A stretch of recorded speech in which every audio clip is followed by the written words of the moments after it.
Hello, everyone, dear viewers of the channel. I am Halyna, the guardian of secrets, a researcher of mystical phenomena, and here with me is Vadym, a historian interested in folk culture. And Halyna, it's a pleasure to be back. Today's topic, spirit animals, totems of Ukrainian ancestors, immediately brings to mind the depth of our cultural heritage, but also a good dose of critical inquiry into such fascinating beliefs. Absolutely, Vadym. Today, we delve into something truly profound, the idea that our ancestors weren't just observing nature, but seeing living guides, protectors, and reservoirs of wisdom in the animals around them. These weren't mere symbols, they were felt presences, totems deeply intertwined with their souls and daily lives. When we talk about totems, Halyna, it's important to differentiate.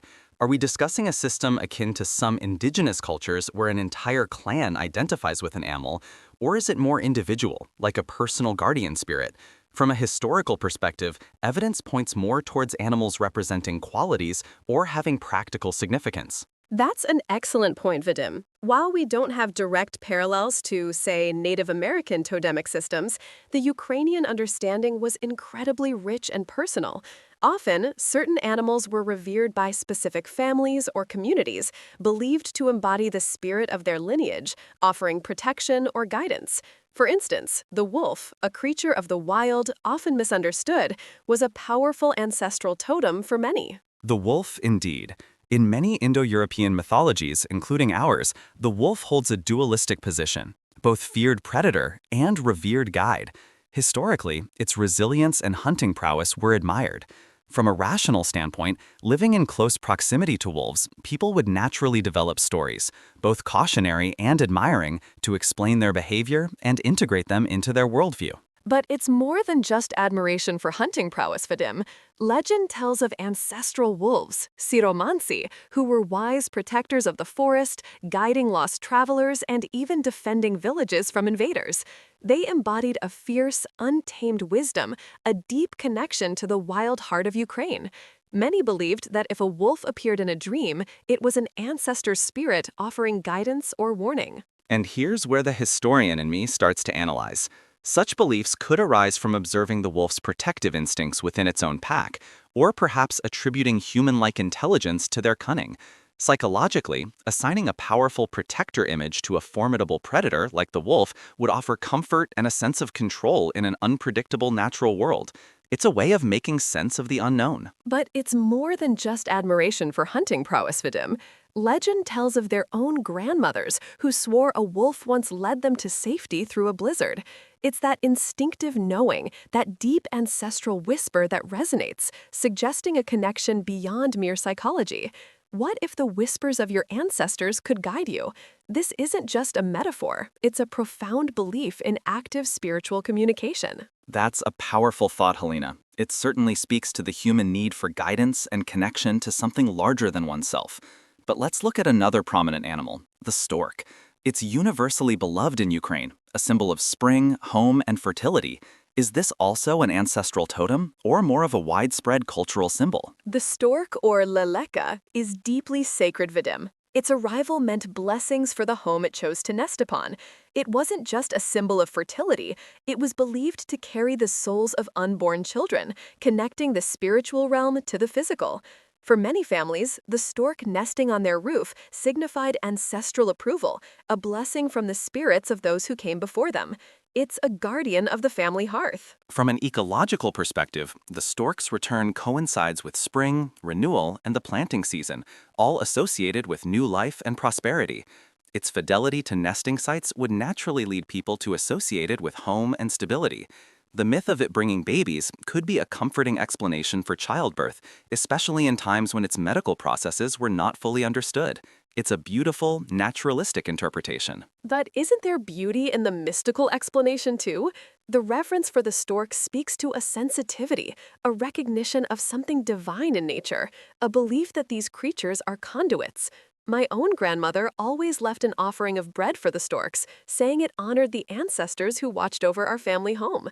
It's a tangible act of faith. That act, Halyna, is a wonderful example of cultural symbolism reinforcing community bonds and ancestral respect. It's a ritual that connects generations, passing down values and a sense of belonging. The magic often lies in the human connection and the shared belief itself, rather than a supernatural intervention. Speaking of shared belief, consider the nightingale, the Soloveiko. It is the very voice of Ukraine, singing of joy and sorrow. It wasn't just a beautiful bird. Some legends say it carried the spirits of fallen warriors, their songs eternalizing their memory, guiding their descendants through hardship. It embodies the resilient spirit of the nation, passed down through generations. The nightingale's song is undeniably captivating, and its association with national identity, particularly through poetry and music, is very strong. Its intense nocturnal singing could easily be interpreted as otherworldly. Historically, its song would have been a consistent presence in rural life, making it a natural candidate for emotional projection and symbolic representation of profound human experiences like grief and hope. But what if the nightingale's song isn't just an echo of human emotion, but a direct channel? I recall a story from Policia of a woman who, upon hearing a lone nightingale sing after a long period of silence following a great loss, felt an undeniable sense of her grandmother's presence, whispering comfort. It's that direct personal connection, a profound moment of ancestral communion. Such personal narratives are incredibly powerful and speak to the human capacity for finding meaning and solace.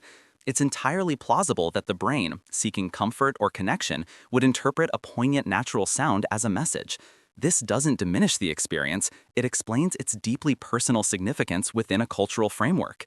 It shows how deeply embedded these symbols are in our psyche. It's more than just psychological comfort, Vadym. It's about remembering who we are, understanding the wisdom our ancestors tried to impart. Losing these stories means losing part of our soul. We need to revive this knowledge, embrace the possibility of these deeper connections. And I agree wholeheartedly on the importance of preserving these narratives. They are invaluable cultural artifacts. My interest lies in understanding the genesis and evolution of these beliefs, how they functioned within society, and what practical or philosophical lessons we can draw from them today, even if we attribute the magic to human ingenuity and cultural construction. So let's talk about the horse, the keen, a symbol of freedom, power, and often a companion to warriors. Many Kazakh families believed their horses were not just steeds, but extensions of their lineage, carrying the wisdom and strength of their ancestors into battle or protecting their homes.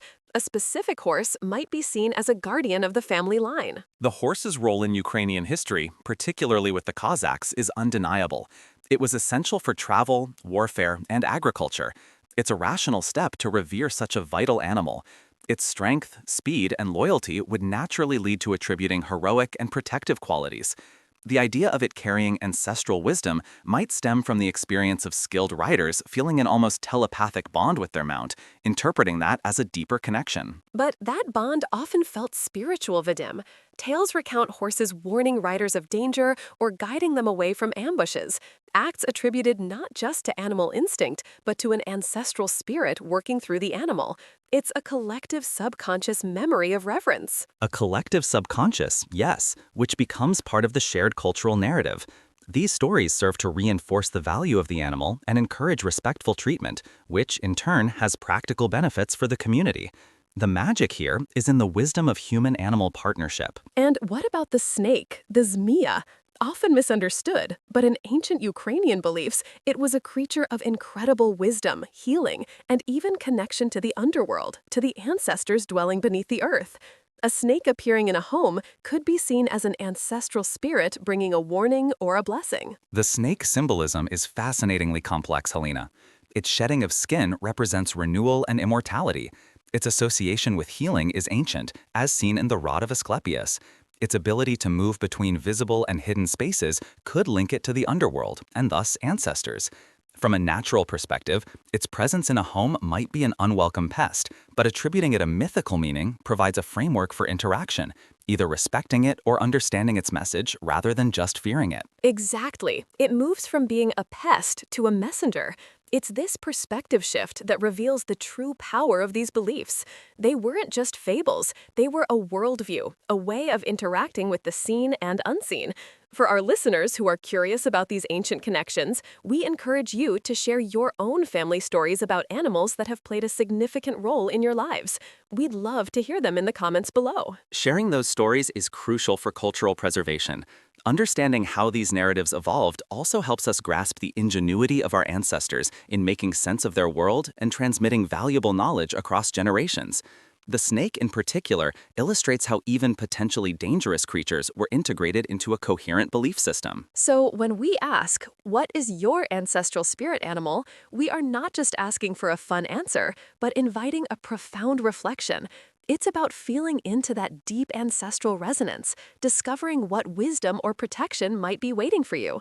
Maybe it's the fierce protection of a wolf, a loyal guardianship of a horse, the wisdom of a snake, or the nurturing spirit of a stork. And from a more grounded perspective, it's about recognizing the qualities these animals embody: resilience, community, vigilance, wisdom, and seeing how those values are reflected in our own heritage and personal strengths.